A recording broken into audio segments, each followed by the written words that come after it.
ও মা, ওই হিল জুতোটা পরে প্যান্ডেলে যায় না? আচ্ছা যাস খুনি, তবে ছিঁড়ে না যায় দেখিস। ও মা, আমার যেন সবার থেকে সুন্দর লাগে, এমন করে সাজিয়ে দাও। সাজ দেখাতে যাচ্ছ নাকি পুজো দিতে যাচ্ছ? তোর কি তাতে? আজকে সবাই সাজবে। ও মা, তাহলে আমাকে কখন সাজাবে? শুধু তো দিতে গিয়ে সাজিয়ে যাচ্ছ। আচ্ছা তুই প্যান্টটা পরতে থাক, আমি যাচ্ছি। ও মা, ওই জিন্সের প্যান্টটা তো? হ্যাঁ, আজকে জিন্সের প্যান্ট কেউ পরে? পাঞ্জাবি পরতে হয়।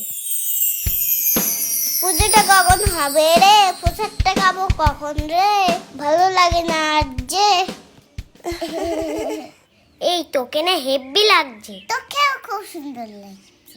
এই কালকে তো স্যারের কাছে অঙ্ক পরীক্ষা, বইটা দিয়েছিস তো ঠাকুরের কাছে? শুধু অঙ্ক বই বলে কেন, যেখানে যা ছিল সব দিয়ে দিয়েছি। তা ভালো করে। নয়তো মা যেটা দেখবে সেটা নিয়েই পড়তে বসাবে। ঠিক বলে।